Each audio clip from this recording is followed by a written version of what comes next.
ठुलो जातिको भइदियो हाम्रो दाइले मार्ने थियो दलित लाग्ने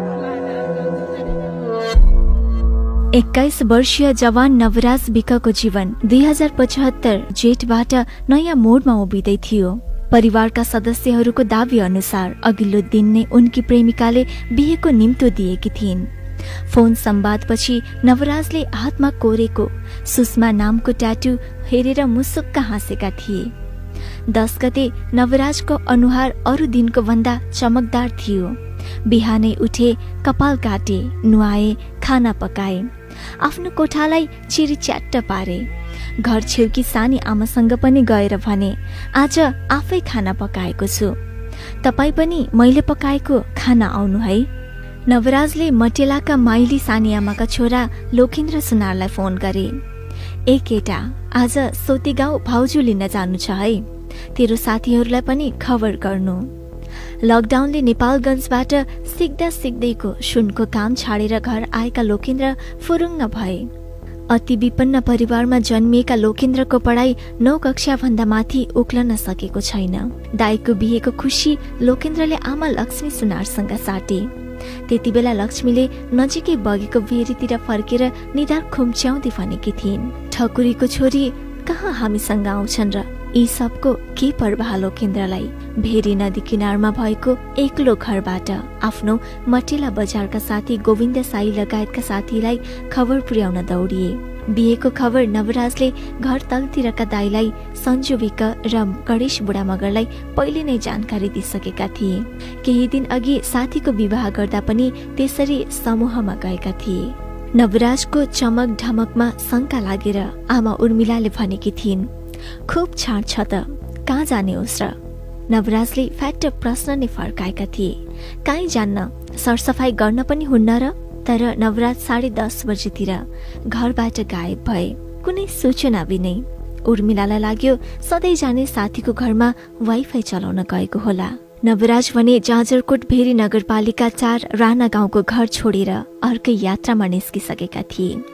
आफ्ना 10 जना साथीको साथमा सोतीको यात्रामा उसमा दुलै भएको कल्पनामा डुब्दै। लकडाउनको समय सवारी सञ्चालनमा थिएनन्, तर सोती गाउँ उक्लिनु पूर्व करिब 37 किलोमिटरको दूरी पार गरी भेरी नदी किनारसम्म झर्नुपर्छ, जहाँ विकासशील मटेला बजार छ। तर नवराजहरू मटेला बजारसम्म पुगेनन्, बरु मटेलाबाट लोकेन्द्र साथीहरू बोकेर ढल्ला पुल्नेर उक्लिए। वैदिक आयुर्वेद सेवा प्रणालीमा दिशा घरको जुनसुकै समस्या निको बनाउन सम्भव छ। त्यही पुलमा भयो नवराज र लोकेन्द्रको समूहको जम्का भेट। तर नवराजका नजिकका साथीहरू बाहेक कतिपयलाई बिहेको खबरले शक बनायो। खेलकुदमा विलक्षण नवराजको जन्ती हुन पाएकोमा उनीहरूको मन चङ्गा थियो। नवराज त्यस्ता व्यक्ति थिए जो हाई जम्प, फुटबल, पौडी, कबड्डी र भलिबलमा उत्कृष्ट भएका 2 दर्जन बढी सर्टिफिकेट हात पारिसकेका थिए। आर्मीले खेलकुदमै उत्कृष्ट र अनुशासित भए बापत विद्यार्थीलाई दिने 3 महिना तालिम राष्ट्रिय सेवा दलका क्याडर पनि थिए उनी। तर गोपाल बुढाथोकी भने खै के सोचेर हो, ढल्ला पुल तरेपछि आफ्नो घर फर्किए। गोपाललाई हात हल्लाउँदै 18 जना युवकको समूह मध्य पहाडी करिडोरको बाटो जिउला बस्ती पार गरी स्याल खोलासम्म पुग्यो। करिब 5 किलोमिटरको दूरी पार गर्दै स्याल खोला अर्थात् मध्य पहाडी लोकमार्गको यो सडकमा केवल 3 घर छन्। त्यहीबाट सानो गोरेटो छ। सीमाको घर उक्लिने त्यो त्यति धेरै आवत जावत हुने गोरेटो होइन, तर सीमाको घर पुग्न निकै छोटो बाटो भने हो। नवराजको समूह त्यही बाटो उक्लियो। घना जंगल, जंगलको बीच निकै ठाडो गोरेटो, सर्पको चालमा हिँड्नु पर्ने। उनीहरू साल, माल र सल्लाहका पातहरू टिप्दै मुखमा च्याप्दै सुसेल्दै उक्लिए। करिब 15 मिनटको जंगलको दूरी पार गरेपछि सोतीको मुख्य गाउँ आइपुग्छ। करिब 30वटा घर भएको उनीहरू बस्दै चिचोल्दै सबैभन्दा सिरानको घर पुगे। रुकुम पश्चिम चौरजहारी नगरपालिका 8 सोती गाउँमा पुरानो दरबार शैलीको घरलाई रातो माटो र कमेरोले पोतिएको छ। नवराजको समूह त्यही मोटर बाटोमा रोकियो। माकी आमा मल्लले देखिहालिन्। सँगै पुगेका महेश कार्की भन्छन्, सुषमाकी आमा घर छेउबाट चिच्याउनु भयो, तिमीहरू डुमलाई अस्ति कुटेर पुगेन, मार्नै पर्ने हो। हामी गाली सहन नसकेर फर्कियौं, भयो बिहे पछि गरौँला भन्दै। गत वैशाखमा नवराज निलै भएर दाहिने आँखाको नीलडाम बोकेर फर्किएका थिए। 17 वैशाखमा बसेको नवराजको आँखाको नीलडाम अझै निको भइसकेको थिएन। परीक्षा सकिए लगत्तै सुषमाका भाइ लक्ष्मण नवराजको घरमा बस्न पुगेको सुषमाकी भाउजू सोनु बताउँछिन्। 1 हप्तापछि नवराज नै लक्ष्मणलाई सोती गाउँमा पुर्याउन पुगेका थिए। नवराजले लक्ष्मणलाई परिवारको जिम्मा लगाउन नपाउँदै वडा अध्यक्ष डम्बर मल्ल झुल्किए। केटीको घरभन्दा 2 घर तल छ नीलो रङले पेन्टिङ गरिएको वडा अध्यक्ष डम्बर मल्लको घर। तत्कालीन माओवादीका जनमुक्ति सेना हुनुहुने 4 वर्षको छोरालाई काखमा च्याप्दै 20 वर्षीय सोनु भन्छन्, विनोद र लोकेन्द्र मल्लले त्यति बेला नवराजलाई झापड हान्दै सम्झाइस्या थियो। अनि अध्यक्ष डम्बरले चौरजहारीका प्रहरीलाई बोलाएर नवराजलाई हिरासतमा कोचे, किनकि कथित उच्च जातकी युवतीलाई प्रेम गर्नु नवराजको ठूलो अपराध थियो। प्रहरीको अनुसन्धानले भन्छ कि नवराजको यो अपराधबारे गाउँलेलाई पहिलेदेखि नै थाहा भएको थियो। प्रहरीको अनुसन्धानले नवराज 4 पटकसम्म नाको घरतर्फ गएको देखाउँछ। चौरजहारी प्रहरीबाट फोन आएपछि नवराजकी आमा उर्मिला झसङ्ग भइन्। हुत्तिँदै आफ्नो छोरालाई छुटाउन अर्को दिन 11 बजे नै पश्चिम रुकुमको चौरजहारी प्रहरी चौकीमा हाजिर भइन्। उर्मिलालाई तत्कालै आफ्नो छोरा घर लिएर जान मन लाग्यो।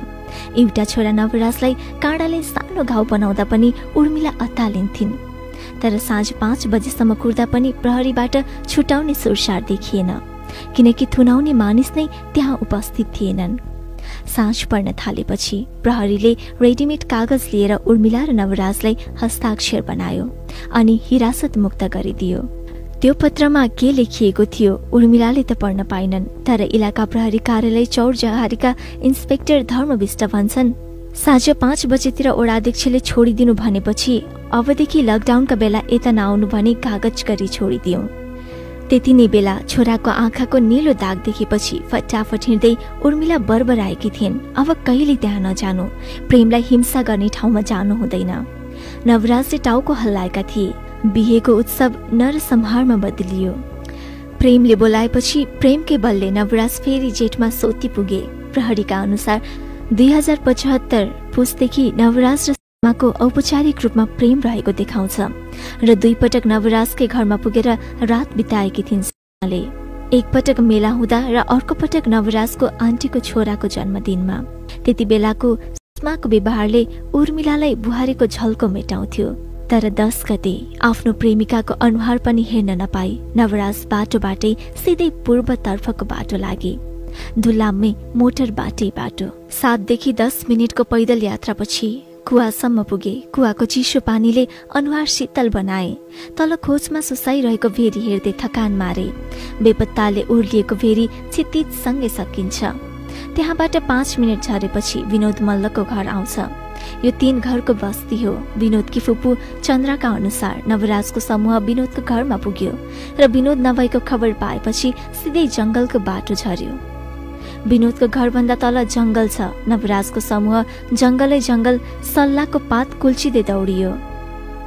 समूह ठूलो भएकाले कोही निकै अघि त कोही पछि थिए। लकडाउन भएकोले पनि उनीहरूलाई एउटै समूह बनाएर हिँड्न डर थियो। करिब 2.5 किलोमिटरको बाटो पार गरी उनीहरू मध्य पहाडी लोकमार्ग लिएर झुल्किए। सडकमा नछोड्दै एउटा ढुङ्गा छ। उनीहरूको समूह त्यही ढुङ्गामा केही छिन विश्राम गर्यो। त्यहीबाट आफ्नो गाउँ जाजरकोटको खलङ्गा बजारलाई सरसर्ती नियाले। भेरी पारी डाँडाको टुप्पामा देखिन्छ भिरालो खलङ्गा बजार। सल्यानको सल्लेरी हुँदै आएको यो लोकमार्ग भेरीको किनारै किनार रुकुमतर्फ लम्किएको छ, जहाँ 2 घुम्ती छन्। करिब 1 किलोमिटर पर जाजरकोट रुकुम 7को भेरी अनन्तसम्म अविरल छ। साँझको त्यस्तै 5:30 बजेकोले भेरी नदीको क्षितिज अध्यारिँदै थियो। उनी त्यो ढुङ्गाबाट भर्खर घुम्तीमा झरेर पाइला किसार्दै थिए। ठूलो होहल्ला उनीहरूको कानमा कोलाहल मच्याउन आइपुग्यो। एक थरी जंगलबाट अर्को थरी मध्य पहाडी बाटो हुँदै। उनीहरूको हातमा हसिया दाउरा किला थिए। कोही घुम्तीको भिरबाट हाम फाल्यो, कोही बाटैबाट रुकुमतर्फ दौडियो। तर रुकुमतर्फबाट पनि उत्तिकै संख्यामा मानिसहरूले हामीलाई नै प्रहार गर्दै आइरहेका थिए। गाउँ यसरी उल्टिएको थियो कि तत्कालीन माओवादीले सत्तापक्षलाई आक्रमणका लागि घेराउ गर्न जत्तिकै उनीहरूले अहिले अन्तर्जातीय बिहेलाई निषेध गर्नका लागि योजना बनाएका छन्। आफूहरू विरुद्ध गाउँ नै उल्टिएपछि 16 देखि 22 वर्ष उमेर समूहका ती युवाहरू हायल कायल भए। अब उनीहरूका लागि एउटा मात्र विकल्प बन्यो कि भेरी नदीतर्फ झर्ने। भेरी नदी पुग्नका लागि करिब 1 किलोमिटरको मकैबारी फाँट पार गर्नुपर्छ। उनीहरू त्यही फाँटतर्फ दौडिए। छेउमै गोइरी जिउलाका ससाना 2 गाउँ छन्, तर आक्रोशित समूहको घेराबन्दी सामु उनीहरूको गति धीमा बन्यो। मकैबारीमा दुलामे सडक, भेरी नदीको किनार रण मैदान बन्यो। सोतीकै गोइरी जिउलावासी रमिते बने। सोतीको 4 देखि 5 वटा गाउँ नवराजको समूहमाथि खनिएको प्रहरीको अनुसन्धानले भन्छ। घाइतेहरूका अनुसार 1 देखि 150 जना उनीहरूमाथि खनिएका थिए। माथि भिरमा बसेर हेर्ने महिलाहरूको समूह पनि ठूलो थियो। बिहेको उत्सव मनाउन हिँडेका युवाहरू बलिको बोको जसरी मकैबारीमा ढल्दै थिए। कतिपय फुत्केर फेरि नदीको किनारसम्म पुगे। त्यति हुँदा पनि उनीहरूलाई सुख थिएन। एकजनालाई 10-12 जनाले कुटिरहेका थिए। एकैपटक टाउकोदेखि खुट्टासम्म चोट लाग्थ्यो। 5 जना नदीबीचको फङ्गोलमै अड्किए। हत्या गरेपछि खोलामा फालिदिएको प्रहरीको बयानमा अभियुक्तहरूले स्वीकारेका छन्। उनीहरूलाई नदीमा पनि ढुङ्गाले पछ्याइरह्यो। जब उनीहरू नदी पार गरे त्यहाँ पनि उनीहरूलाई आक्रमणका लागि ढुकेर बसेको अर्को टोली थियो, जो सोतीको गाउँबाट फुटबल खेल्ने न्युमा काला गाउँसम्म पुगेको थियो। नदी पारी 11 जनाको समूह उनीहरूमाथि आक्रमण गर्नका लागि कुरेर बसेका थिए। त्यही रणभूमि पारी काले गाउँमा प्रहरी चौकी छ। त्यहाँबाट नाङ्गो आँखाले घटनास्थलको गतिविधि मसिनो गरी देख्न सकिन्छ। घटनास्थलमा पुगेपछि जाजरकोट प्रहरीले 12 जना घाइतेलाई समात्यो, तर आक्रमणकारीलाई प्रहरीले निष्फिक्री छाडिदियो। हसिया, लट्ठी, किला सहितका आक्रमणकारीहरूलाई न पक्राउ गर्यो न सोधपुछका लागि चौकीमा नै पुर्यायो। जाजरकोटको प्रहरीले 7 किलोमिटरको दूरी पार गरेर जिल्ला पुगेको चौरजहारी चौकीका इन्सपेक्टरको टोलीलाई घाइतेहरू बुझाइदिए।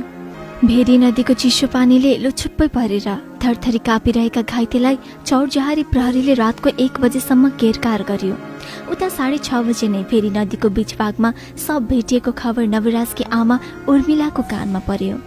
उनी बत्तिदै 7 बजे नै जिल्ला प्रहरी कार्यालय जाजरकोट पुगिन्। उनलाई लागेको थियो कि फेरि पनि छोरालाई कतै प्रहरीले त लगेन। तर रातको 11 बजेतिर बहिनी लक्ष्मीले उर्मिलालाई रुँदै फोन गरिन्। नवराजलाई त भेरीमा बगाइदिए क्यारे। यो अकल्पनीय खबरले नवराजको घर रोदन घर बन्यो।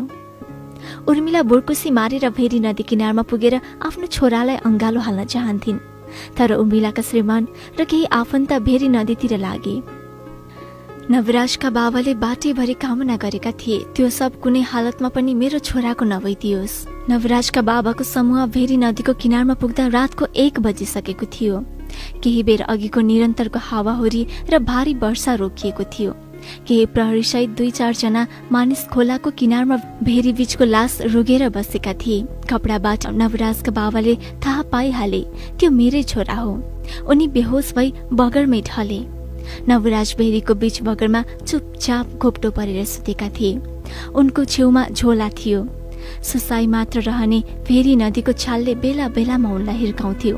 शर्टको फेरो फरफराउँथ्यो। मध्यरातमा चुनको धमिलो उज्यालोले यी सब दृश्य देखाउँथ्यो। नवराज भेरीको बगर जस्तै चुपचाप शान्त थिए। उनको प्रेम शान्तसँग भेरीको सुसाहतसँगै अलग भएको थियो। नवराजका बाबा भन्छन् हात भाँचिएको थियो, टाउको ढुङ्गाले थिचेको थियो, टाउकोमा गहिरो खोपिल्टो परेको थियो। प्रहरीको रिपोर्टले भन्छ रातको 1 बजे सब नवराजकै हो भन्ने शनाखत भयो। जाजरकोटको खलङ्गा र मटेलाको गाउँ नै नदीको किनार नै किनार नवराजका अन्य साथीहरू खोज्न निस्केका थिए। उनीहरूका साथमा प्रहरी पनि थिएन। साँझको 5:30 बजे स्थानीयले भेरी नगरपालिका 11 खोदा खोला स्थानीयले टिकाराम नेपालीको शव भेटाए। पछि प्रहरी घटनास्थलमा पुगेर मुचुल्का उठायो, तर प्रहरीले वडाध्यक्ष र परिवारका 3 सदस्यलाई 12 गते मात्र सोधपुछका लागि लग्यो। वडाध्यक्षलाई 13 गते फेरि घर फर्कायो। त्यो क्षेत्र सिल गरेर 14 गते बिहान 18 जनालाई पक्राउ गर्यो। जेठ 12 गते जाजरकोटको प्रहरीले जाहेरी लिन नमानेपछि 13 गते आन्दोलन सहित सोतीका 20 जना विरुद्ध जाहेरी दर्ता गरे। नवराजको घर तलतिर सन्जु, त्योभन्दा तल गणेश बुढा मगरको घर छ। एनसीसीमा छनौट भएसँगै तालिम लिने गणेश बुढा पनि थिए। खेलकुदका पनि हितैषी। 23 गते उनको घर पुग्दा 500 रुपैयाँको डेरामा गणेशको फोटो छेउमा अगरबत्ती बलिरहेको थियो। कोठामा सुत्ने खाटसम्म थिएन। गणेशको बाबा आमा दुवै घरको मिस्त्री काम गर्थे। उनीहरू बिहानै 7 बजे घरबाट निस्कन्थे, 11 बजे खाना खान पुग्थे अनि फेरि राति मात्र डेरा फर्कन्थे। 10 गते भने आमा राधिकाले खसीको मासु लगेर पकाउन आएकी थिइन्, तर गणेश अलि पछि गरौँला भनेका थिए।